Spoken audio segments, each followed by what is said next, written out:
Automobile गाड़ी हिंदुस्तान में आई थी बहुत सालों पहले, 50, 60 या 100 साल पहले। सबसे पहली बार जब गाड़ी हिंदुस्तान में आई तो लोग गाड़ी चलाना नहीं जानते थे। तो कंपनी क्या करती थी, गाड़ी के साथ आपको ड्राइवर भी देती थी। जब गाड़ी चलाना नहीं आता है तो गाड़ी को लेके करेंगे क्या? 50 या 100 साल पहले पहली बार जब हिंदुस्तान में गाड़ी आई तो गाड़ी के साथ कंपनी ड्राइवर भी देती थी। तो एक अमीर नवाब थे जिनने एक नई गाड़ी खरीदा, गाड़ी के साथ कंपनी ने ड्राइवर भी दिया। तो नवाब ड्राइवर से कहते हैं एक दिन, गाड़ी को तैयार करो, मुझे बेगम साहिबा को शॉपिंग के लिए ले जाना है। तो ड्राइवर कहता है, नवाब साहब गाड़ी खराब हो गई है। नवाब साहब तेज में आके कहते, गाड़ी को फौरन सही करो, मुझे बेगम साहिबा को शॉपिंग के लिए ले जाना है। तो ड्राइवर कहता है कि नवाब साहब गाड़ी को सही करने के लिए मुझे 10 किलो शहद चाहिए, 20 लीटर दूध चाहिए, 30 किलो असल घी चाहिए और 40 किलो राइस चावल, वो भी बासमती चावल। तो नवाब साहब क्या करते, गाड़ी को सही करने के लिए ड्राइवर को 10 किलो शहद देते, 20 लीटर दूध देते हैं, 30 किलो असल घी और 40 किलो बासमती चावल देते हैं। ये ड्राइवर सब चीज लेके अपने घर में अपने बेगम को देता है और आधे घंटे में गाड़ी तैयार हो जाती है। मैं आपसे पूछना चाहता हूं कि आज अगर आपका ड्राइवर आपसे कहेगा कि गाड़ी को सही करने के लिए उसको चाहिए शहद, दूध, चावल और घी, क्या आप उसे देंगे? आप क्या करेंगे? देंगे? भगा देंगे, लात मार के भगाएंगे, क्योंकि आप भले मैकेनिक नहीं है, आप कम से कम इतना तो जानते गाड़ी के बारे में कि गाड़ी दूध पे नहीं चलती, शहद से नहीं चलती, चावल से नहीं चलती, घी से नहीं चलती। आप मैकेनिक नहीं है लेकिन गाड़ी के बारे में इतना इल्म तो रखते। तो हर मुसलमान कुरान मजीद को समझ के पढ़ेगा तो कोई भी इंसान आपको कुरान मजीद से भटका नहीं सकेगा। आप अगर कुरान मजीद को समझ के पढ़ेंगे तो कोई भी इंसान आपको कुरान मजीद से दूर नहीं कर सकेगा। आप भले मैकेनिक नहीं लेकिन गाड़ी का इतना इल्म तो रखते हैं।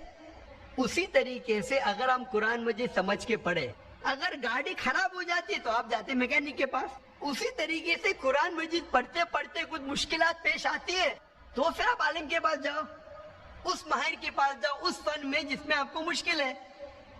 लेकिन उसका मतलब नहीं कि आप उस नवाब की तरह बेवकूफ बन जाएंगे। लोग अक्सर मिसाल देते हैं लोग को कुरान मजीद समझने से रोकने के लिए। लोग अक्सर मुसलमान मिसाल देते हैं क्यों कुरान मजीद समझ के नहीं पढ़ना चाहिए। और वो कहते हैं कि अगर आपके पास कच्चा लाइसेंस है, आप गाड़ी चलाना सही नहीं जानते और कच्चे लाइसेंस के साथ अगर आप गाड़ी को ठोकते हैं तो आपको जो दंड पड़ेगा, जुर्माना पड़ेगा, वो छोटा पड़ेगा। अगर पक्के लाइसेंस के साथ, फुल लाइसेंस के साथ अगर आप गाड़ी को ठोकेंगे जुर्माना डबल। इसीलिए जब कच्चे लाइसेंस का गाड़ी ठोकेंगे कम जुर्माना। उसी तरीके से कुरान मजीद को समझ के मत पढ़ो, गुनाह करेंगे तो कम सजा मिलेगी। अगर कुरान मजीद को समझ के पढ़ेंगे और गुनाह करेंगे तो डबल सजा मिलेगी। इसीलिए नहीं समझ के पढ़ना, गुनाह करना अच्छी बात है। तो मैं उनसे कहता हूँ ठीक है, मान लिया मैं आपकी बात कि कच्चे लाइसेंस के साथ अगर आप गाड़ी ठोकेंगे तो कम सजा, कम जुर्माना, पक्के लाइसेंस ज्यादा जुर्माना। तो मैं उनसे कहता हूँ अगर आप गाड़ी बराबर से नहीं सीखेंगे और कच्चे लाइसेंस से चलाएंगे, हो सकता है अगर आप ठोकेंगे तो पुलिस आपको 1000 रुपया दंड देंगी, 1000 रुपया जुर्माना देंगी। अगर आप पक्के लाइसेंस के साथ गाड़ी चलाएंगे और एक्सीडेंट करेंगे, ठोकेंगे, तो पुलिस आपको 2000 रुपया जुर्माना देंगी।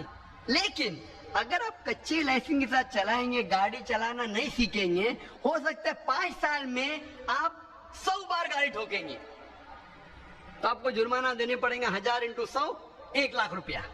अगर आप बराबर से गाड़ी सीखेंगे, 5 साल में हो सकता है कि 1 बार गाड़ी ठोकेंगे तो 5 साल के बाद जुर्माना आपको 2000 रुपया। तो 1 लाख जुर्माना अच्छा कि 2000 जुर्माना अच्छा? کہ منطق میں کہاوت ہے کہ اس کے غلط لاجک کو اگری کرو اور پھر اسے غلط ثابت کرو. اگر کوئی کہتا ہے 2 جمع 2 5 تو میں کہوں گا ٹھیک ہے 2 روپیہ لا 2 روپیہ لے 5 روپیہ لا 2 لاکھ روپیہ لے 2 لاکھ روپیہ لے 5 لاکھ لے کے. تو منطق کے اندر ایک کہاوت ہے کہ غلط لاجک کوئی کہتا ہے اسے اگری کر کے اسے غلط ثابت کرو. تو اگر آپ قرآن مجید نہیں سمجھ کے پڑھیں گے اور گناہ کریں گے, کئی گناہ کرتے رہیں گے, بھلے آپ کو آدھی سزا ملی, تو قرآن مجید کو سمجھو, اس کے پر عمل کرو. انسان غلطیاں کرتے, اکثر غلطیاں آپ انشاءاللہ قرآن مجید پڑھ کے آپ غلطیوں سے دور ہوئیں گے. کچھ لوگ اکثر کہتے ہیں کہ قرآن مجید کو سمجھ کے نہیں پڑھنا چاہیے, اور دوسری اور کچھ لوگ کہتے ہیں کہ قرآن مجید کو پڑھ کے عربی میں فائدہ ہی نہیں, عربی میں پڑھ کے فائدہ ہی نہیں. اللہ تعالیٰ فرماتے ہیں سورہ نساء میں سورہ نمبر 4 آیت نمبر 171 میں, لا تغلوا فی دینکم, آپ دین کے دائرے سے باہر مت جاؤ, دائرے میں ہونا چاہیے. ایک کو کوئی قرآن مجید سمجھ کے پڑھنا ہی نہیں چاہیے, اور کچھ لوگ جو اپنے آپ کو ماڈرن سمجھتے ہیں اور سمجھتے ہیں بہت تعلیم یافتہ ہے, کہتے ہیں کہ عربی میں قرآن مجید پڑھ کے فائدہ ہی نہیں. قرآن مجید میں اللہ تعالیٰ کئی آیتوں میں فرماتے ہیں اور کئی صحیح حدیث ہے جس میں لکھا ہے کہ قرآن مجید عربی میں پڑھنے سے بھی فائدہ ہے, کئی فائدے ہیں. اللہ تعالیٰ فرماتے ہیں سورہ عنکبوت میں سورہ نمبر 29 آیت نمبر 45 میں کہ پڑھو اس کتاب کی آیت جو اللہ سبحانہ تعالیٰ نے نازل کی ہے. اور اللہ تعالیٰ فرماتے ہیں کہ آپ قرآن مجید کو عربی میں پڑھو, اس میں کئی فائدے ہیں. اور ایک حدیث ہے جہاں اللہ کے رسول فرماتے ہیں, حدیث ترمذی کی ہے, حدیث نمبر 2910, جہاں اللہ کے رسول فرماتے ہیں کہ ہر حرف آپ قرآن مجید کا پڑھیں گے آپ کو 1 حسنات, 1 ثواب ملیں گا, اور 1 ثواب کے 10 گنا حسنات ہے. یعنی ایک آپ حرف قرآن مجید کا پڑھیں گے آپ کو 10 ثواب ملیں گے. اور اللہ ایک حرف نہیں ہے, الف ایک حرف ہے, لام ایک حرف ہے, ہاں ایک حرف ہے, یعنی 10 10 10 آپ کو 30 حسنات ہے, 30 ثواب ہے.